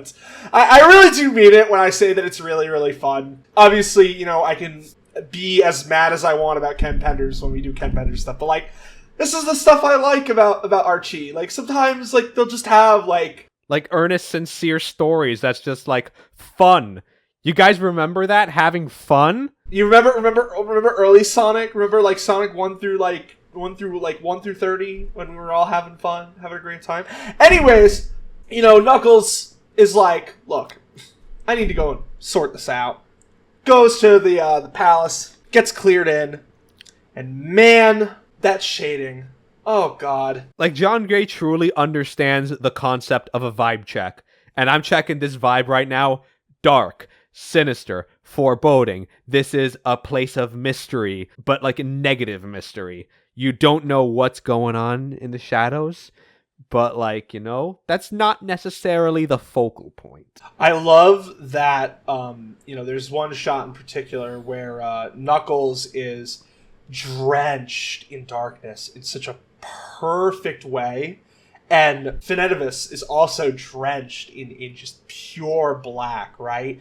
And then the next scene is Knuckles, the reason he's there is because he wants to go visit the Master Emerald, obviously, right? And then Linda, the look that John Gray gives her is so vile and fucked up. It's awesome, right? Yeah, and in that moment, that vibe is like, you know what, you little fuck? Sure, go have fun with your precious emerald. So Knuckles looks at it and is pining at how he didn't listen to Aurora when he said there would be consequences if he came back from the dead. And even then internalizes the comment she gave him about it being a selfish act, which objectively he was not being selfish in that moment. Like, we need to keep this in perspective here. Knuckles is down and out. He's feeling like shit and is like basically has a lot of negative thoughts overflowing him in this moment. Even the upgrades that, Knuckles got from Rotor, he can still barely hold his own. And now you have all of Echidna Kind, at least half of Echidna Kind, basically revering him like he's a god. All of this unearned praise that he just feels nothing but guilt over. Knuckles makes a very interesting comment when talking about this. He says directly, Aurora warned me. She warned me there would be consequences if I chose resurrection, but I didn't listen. This is a very important line that everyone here needs to remember. Because of my stupid ego. This line is the centerpiece for Knuckles. Knuckles is a character who has been built by ego for so long because of story contrivances, because of the plot serving him, and most importantly, the mythicization of Knuckles. It is all culminated in this. He can't do anything right. And in fact, at that point, my thoughts exactly, because even in my notes, I just said, wow, it's almost like Knuckles is actually reacting properly to this prophecy shit and should have how it's been this whole fucking time. But now, Knuckles actually can't do anything about it. He has no energy, he has no power. We're going to leave a little discussion about ego for the end of this arc, because there's a lot we have to say. But I don't remember his name. Archimedes? But, yes. So, the Emerald starts reacting to Knuckles, right?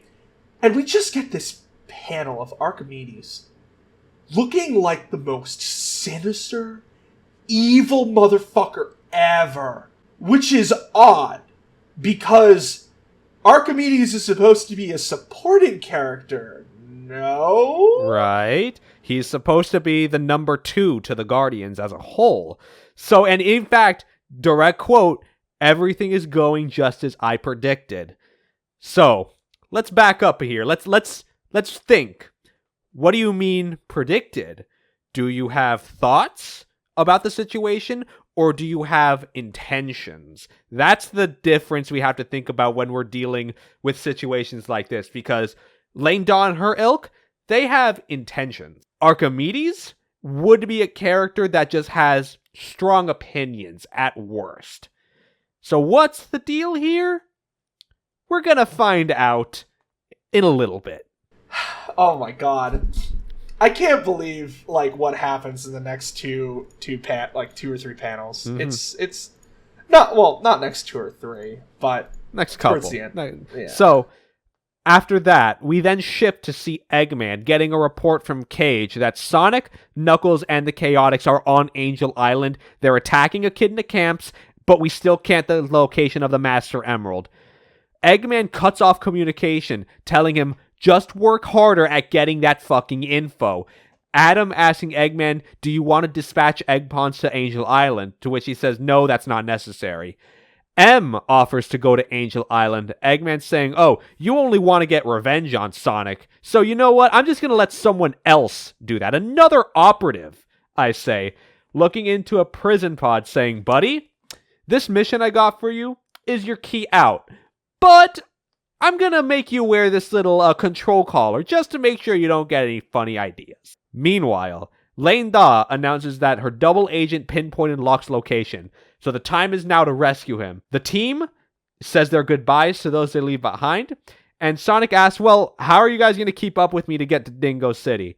Leading then to a page, leaving everyone to fly on the Dark Legion skypods, following him as he runs on foot. Another great, half page, full page shot? It's a half page shot. It's great. It's great though. A lot of personality, lot of really, really fun, little expressive stuff from each character. It's good. It's very good. It's great. So, inside Dingo Command, Cage is still torturing Locke, and his subordinate Harry brings him breakfast, dropping it after seeing Locke's state, pissing off Cage. But Eggman calls right then and there, asking, have you got the info? No, we haven't. Eggman orders, well then take care of him. Which then the intruder alarm breaks out, which leads Sonic to call their attention. Cage realizing that if he's there, then so's the rest of the resistance, leading the army of Legionnaires to break in and fight the Dingoes. Sonic moves around Cage, exhausting him, as Locke warns him not to fight Harry. He's the double agent, and that's where Knuckles sees his father after all this time. They free him. The two give each other a hug, happy to see each other after all this time. But Cage gets up and fires electrically charged shots, but Knuckles takes him out in the good old 1-2 combo. And Eggman calls in saying, don't pat yourselves on the back so soon. I just dispatched my plan B. Someone to find the Master Emerald himself and is, quote, quite the reliable hunter. And then in the next shot, another full page spread. This is the character Hunter from the last Knuckles comic story. And I just also want to point out that Gray's art style, I don't know if this was intentional, but a part of me thinks it was. He looks like a fucking Dragon Ball Z Toriyama style character. He even has a fucking Frieza Force Scouter on him. I actually really like this design. It fucks, dude. This design fucks. Okay, so obviously let's get into the fact that they brought this character back from the final issue of the Knuckles comics, furthering the script narrative we've been talking about, right? Right. But then let's double down for a second. This was one of the only characters to really give Knuckles some trouble. Really give Knuckles some trouble. And the fact that he's being unleashed one last time for the return to Angel Island. While Knuckles is at his lowest point too. Perfect. It is a perfect encapsulation of everything Ken Penders wanted to accomplish, but didn't. He couldn't because he was that much of a shit writer. And speaking of a shit writer, I couldn't resist the transition. Continue. I love this decision. I think it's so funny and so smart to just be like, yeah, we're bringing him back. We're having fun. Of course. Let's not have fun. Mobius 25 years later, brought to you by Ken Penders and Butler doing the art. I can only do this for so long, but I will say something about this story. Let's get past. So Knuckles, there is one part that is interesting, and we will talk about it. Knuckles is out on his nightly walk. Sonic enjoys a drink outside because he can't sleep, and Knuckles just says, "All right, I might regret this, but come walk with me, dude." Then Julie Sue and Sally sees them walking in their windows, and the two begin to converse. Knuckles doesn't disbelieve Rotor and Kobar's claims, as ridiculous as it sounds. Sonic doesn't seem to believe it either, but with the risk at hand, Knuckles just wants to be safe over sorry. Knuckles thinks there's nothing that can be done here. We're talking about the forces of nature here, or something even beyond that. And Sonic comments about how Knuckles was once beyond all that at one point. And back then, when Eggman stole the Master Emerald at one point, it triggered a reactivation of his Chaos Knuckles abilities. Knuckles used his powers to, quote, destroy Eggman once and for all. But after that, he decided to use his powers to remake the world in his image, such as stripping the Legionnaires of their cybernetics. Knuckles defended his actions back then, saying, hey, listen, If I didn't do what I did back then, Eggman would have destroyed Angel Island. Sonic, you didn't know what you were doing. You used a device that you did not understand to stop me, which was called the Nullifier. It went off prematurely, which caused an explosion right on top of Knuckles, costing him his eye, but removing the Chaos powers regardless. Sonic says, well, I'd feel more guilty without knowing that you could just get a new fucking eye at any time, but you still insist to keep this bionic one. So, this is a matter of personal choice. I have no qualms about what I did anymore. Sonic then finishes his point of saying, Knuckles, you are the reason of the situation back then. This actions back then? No, I'm not the cause of the multiverse breaking down. Nah, you can fix it. Just bring back your chaos energy. Just do that. And Knuckles says, oh, so what? I'm supposed to fix it even if I don't have the power to mend it? You're just gonna blame the problem on me and not find a solution, Your Majesty? Sonic says, alright, well then, what, you have a fucking idea then? Knuckles saying, this isn't the Hedgehog I used to know. Whatever happened to him? Sonic saying, wish I knew. That's the end of that story. Now, yes, the one interesting thing was basically just learning about what the fuck happened to Knuckles' eye. I thought that this was part of the whole, maybe Knuckles 20 years later is still canon, so all that prophecy shit was a result of that. Alright, so I'm gonna say it right now. The one good line in this whole thing is Sonic basically admitting to himself that he doesn't know what happened to him. Sonic has lost his way. And I think that's interesting from a story perspective. But, knowing Ken Penders, it won't actually be compounded upon. And it won't go anywhere. And it won't go anywhere. Yeah. But it's an interesting line nonetheless. Yeah. Sonic acting like a bitch, not cool. That's not the Sonic I know and love, buddy. Yep, that's not my Sonic. My Sonic! And speaking of, let's go to our Sonic. Number 141, the finale for the Return to Angel Island arc. Why not? The last comic we've got for today as well. Hunter is throwing capsules to seemingly capture echidnas like they're fucking Pokemon. Eggman saying, listen, stop wasting time, motherfucker. You know where the Master Emerald is. Go to it. Another quick comment about the art. There is a delightful panel of Hunter, after saying one down, and he goes millions to go, and you can just tell that this man is out for fucking blood. That he's been waiting for his chance to hunt prey. And it's so good. I love this art. Oh, it's so good, man. Oh, it makes me so happy. Anyways, let's keep going. So Sonic celebrates this victory, but Landau says, hey, hold it. Eggman's guy is probably storming the Hidden Palace as we speak, and Sonic says, look, don't worry about it. You know me. You got the fastest thing alive on your side. I can get there in no time. Locke asking Knuckles, go with Sonic, go lend him a hand. Inside the Hidden Palace, Hunter breaks in with Laura Lee, her family, Remington, and Finitivis guarding the Master Emerald chamber. Then they're approached by Archimedes, saying, hurry inside the chamber. Finitivis demands to know, by what authority are you in here, ant? Locke's authority, Archimedes says. Locke told me to stay here to watch the Master Emerald after it was entrusted to them, and he says so with an angered expression. So Remington engages Hunter, but's captured by him, leaving him to fight Finitivis, Hunter viewing him as an unknown variable. And you see this just evil grin on Finitivis's face, just clearly wanting a fight. It's so raw because it's the two of them are basically judging their fucking power levels or some shit, right? And Hunter's just next, right? And he's just oh, I'm gonna fuck this bitch up, right? And Finitivis is thinking the exact same fucking same thing. It's so good! I love it, dude! This is so good! I didn't know it could be this good. Holy shit, man. Damn, bro. I can't believe we're actually praising this comic so much right now. I feel like I'm on another planet. Wow, dude. I feel that's a classic Arthur meme reference. If you don't get it, you're not old enough.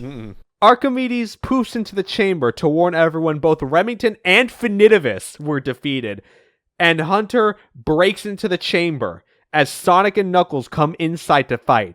Hunter throws a bumper You know the fucking, like, star bumpers from the games? It's that fucking thing. As a goddamn weapon. To keep him occupied as Knuckles tries to fight, but being so close to the Master Emerald is giving him the pains again. Meanwhile, the Chaotix are bringing Locke back to the camp, seeing it destroyed by Hunter, Vector warning him that the dingoes are coming out from warp rings right now. And Lane Daw blames Locke. If we didn't have the Master Emerald, this shit wouldn't happen. As Julie Sue cuts in saying, you know what, you fucking bitch. You wanted this shit for the sake of power and for regardless, and you can't fucking handle it. If you're gonna be a leader, grow the fuck up and act like it. To which, by the way, there is now a scene with Lane Daw, like, muttering under her breath, Dad loved you more. So there it fucking is, guys. Here's the fucking most pure admission of why this character is the way she is. Literally because of just jealousy. Unfounded, by might add. I just want to point out, I talk a lot of shit about the original Echidna OCs. Julie Sue, that's the best one. Mm-hmm. That's the one. I like Julie Sue. And you know what? This is a great scene. It really is, because you know what? It's cathartic, is what it is. It is. Like, it is. It's catharsis. These moments are basically just going, like, this is what I've wanted to see these characters, like, converse about this whole time. Let's actually, like, we understand, ultimately, that, like, Lane Daw just, like, has anger and daddy issues, effectively. And I guess sister issues as well. But now to actually just see, like, the reader understand that and just have it be, like, plainly played out. Excellent. Like, this is good. This is good, man. It is, I'm definitely not being as emotive right now, but I can definitely tell you that the way the situation is panning out, it's some good stuff. It's some real good stuff. It's great. Charmy takes Julie Sue over the field toward the palace to find Saffron and Knuckles. Inside, Knuckles is still keeled over. Hunter, like, lording over him, asking, well, what happened to the fucking prize fight I once knew? Well, I'm collecting my prize either way, bitch. And then, as Hunter turns away, Lauralee and Wynn watch in horror of what's happening to Knuckles. His body is beginning to glow, and he's not returning, though, to his chaos state, but his proper super state. We now have, this full page view of Hyper Knuckles. Eyes are, like, looking like what? Okay. I think that this is really cool, but goddamn, the face and the eyes are really funny. They really are. Like, they really... Like, the eyes just have, like, multiple layers of pupil to them, or iris, or whatever. I don't fucking know, but you know what? We now see Knuckles. Now his body has properly calibrated to the chaos energy, leading Knuckles to engage Hunter. As the Chaotix fight the dingoes, Knuckles flies up out of the temple, alerting everyone. Hunter is in hand, demanding, Knuckles, let me the fuck go, dude. And he does just says, yeah, alright, and fucking yeets him off the island into the ocean once more. For some reason, this is a familiar scene to me, but nevertheless, the dingoes retreat in a panic. All echidnas, now even Legionnaire ones, begin to hail Knuckles as the Avatar. Lane Daw freaks the fuck out over this as Knuckles flies down, depowers, happy that his chaos powers have returned. Locke and Archimedes just say, kid, your powers were just dormant, and the Master Emerald reactivated them. And Eggman chimes in saying, this doesn't fucking matter. Eggpans are en route to get the Master Emerald as Sonic steps on the receiver, breaking it. Alright, so I wanna talk briefly about this sequence. So remember how we were talking about the story being sort of like the chops in the tree? This sequence is the biggest hit to that tree. Let's talk about what's just happened here. Knuckles has essentially regained his godhood. But he's also gained a little something else in the process. Remember when he was talking about how his ego clouded his decision-making? Well, when you're at your absolute lowest, and you're essentially given everything back, what does that do to a person's speed? Does that make them feel humbled? No. No. That ego goes from here all the way up. If anything, Knuckles is now more confident and more outwardly feeling as if he can do anything. Maybe in his mind, he is the Avatar. He is that godhood figure. And while it doesn't seem obvious now, trust me, that's a huge crack in the Ken Penders tree. It is, and of course, well, we'll get to the final crack, the most important crack, I think, in my opinion. But it's going to come up soon. Just you wait. Locke and Knuckles plan to move the emerald somewhere else, with Knuckles asking where Remington is, and Archimedes saying that he and Finitivis were victims to Hunter's Chaos Spear. Dejected, Lane Dot tells Knuckles, "You don't have time to mourn lost friends or family," seeing Remington in Lane Dot's background. Now, I point this out because there's something that, like, Ken Penders wanted to explain that never really does. So I think this is the best time for me to say it right now because it's never going to be addressed. Back in the Knuckles comics, there was a sequence of Remington being blackmailed by a Dark Legionnaire, like, politician, basically saying, like, hey, be on our side because there are some things that I know that you probably don't want the people of this fair island to know about. So, we would have known at some point, should Ken Penders have continued, that Remington was actually the son of Kragok, Lane Daw's brother. Oh. And yeah, that never gets explained. So all of those little moments of, like, Lane Daw kind of pining for Remington in a very weird way, it's because of that. Now, Remington doesn't know this. I don't think anybody ever, like, really even learns that fact. But there you have it. That was one of Ken Penders' plans that just never came to fruition. But it is canon, so take that information what you will. So later on, the Master Emerald has been moved to Haven, and Knuckles says goodbye to his father, who is surprised that he's leaving. And he said, well, hey, Dad, listen, I made a promise for Sally to return. Like, I need to help them right now. I'm kind of, like, duty-bound, you know?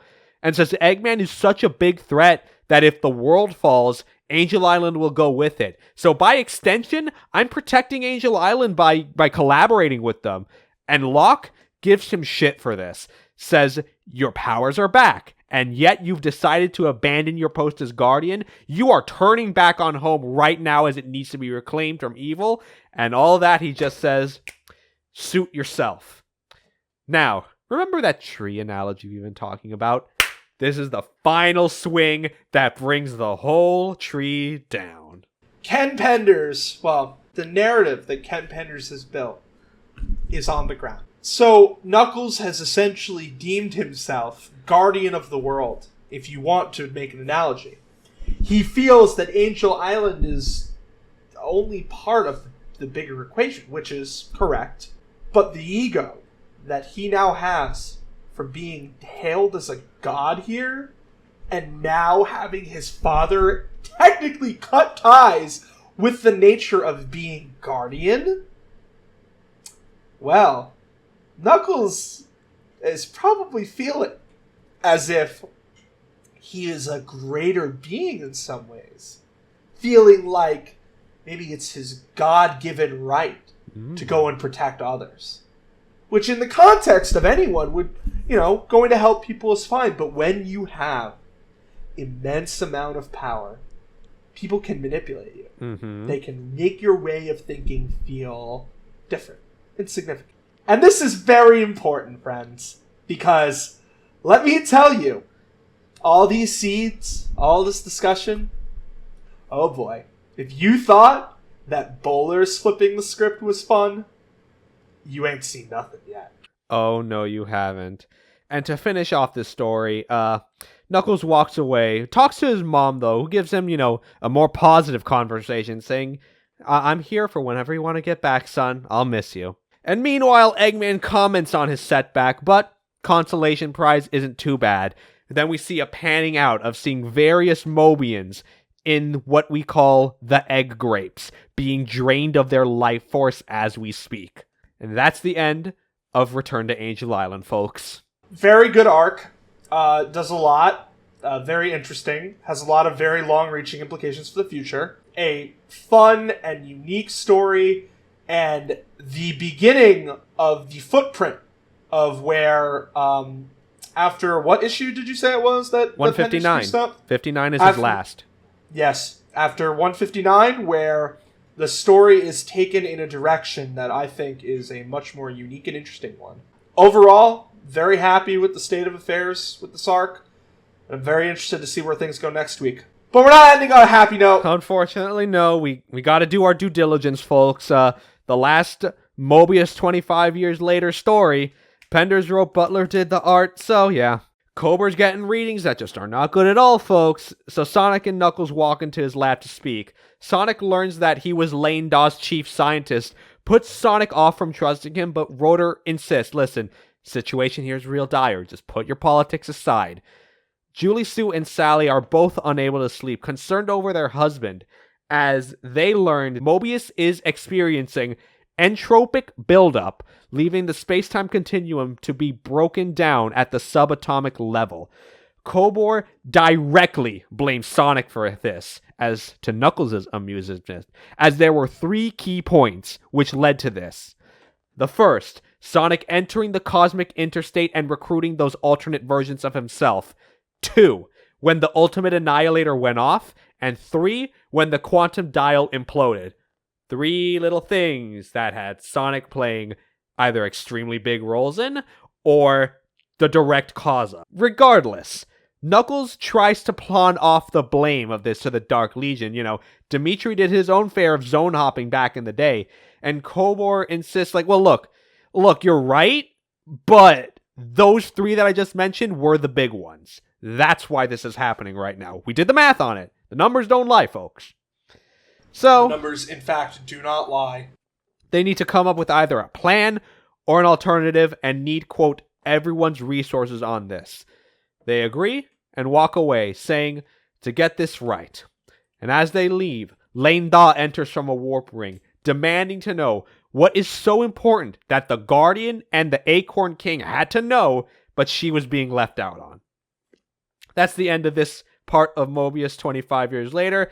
That's the end of 141. That's the end of all the comics we've got for this episode. So, I hope when I mentioned the whole, Venn diagram before, comparing Return to Angel Island to Mobius 25 years, let's compare notes.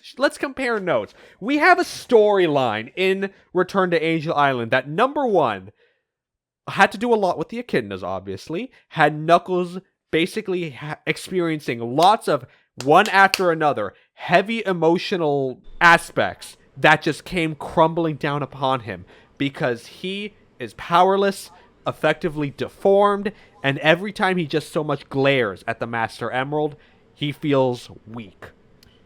Not only that, we then move on to Knuckles not only getting his powers back, but then basically being justified in all of the praise he's ever received up to this point, inflating his ego like a goddamn big brain boy. Also importantly, it was fun, the art was fantastic, and the narrative has something interesting to continue on from.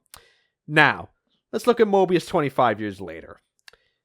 This is just exposition after exposition after exposition. You have characters just talking with each other. They're walking around, they're explaining their gripes with one another.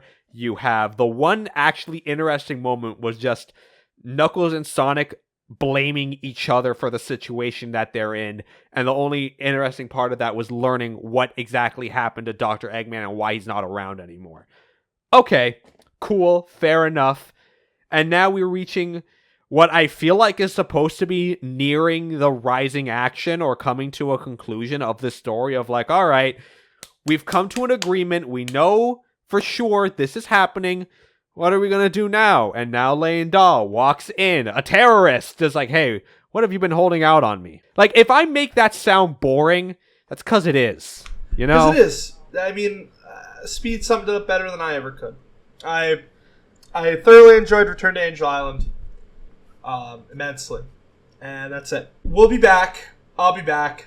Whenever you'll see me. I want to be here. Just to give you guys your teaser for next episode, I will tell you, there's a lot of Shadow the Hedgehog. So if you get those 2000s AMVs ready, because we're going to have a lot of moments like that. And yes, we're going to get, how should I phrase this? We're going to get Ken Penders' conclusion to Mobius 25 years later. There's a reason I'm saying it like that. And you'll learn why. But that's going to be a while. But we will finish Mobius 25 years later next episode. So, okay, Speed, I'm gonna need like a gamerometer here. All right, so on a scale from cringe to gamer, how gamer is it? Oh, it's cringe, hardcore cringe. Okay, I'm ready. Let's do it. And we'll see you there on the next episode of the Archie Sonic Digest. Bye-bye. Bye, folks.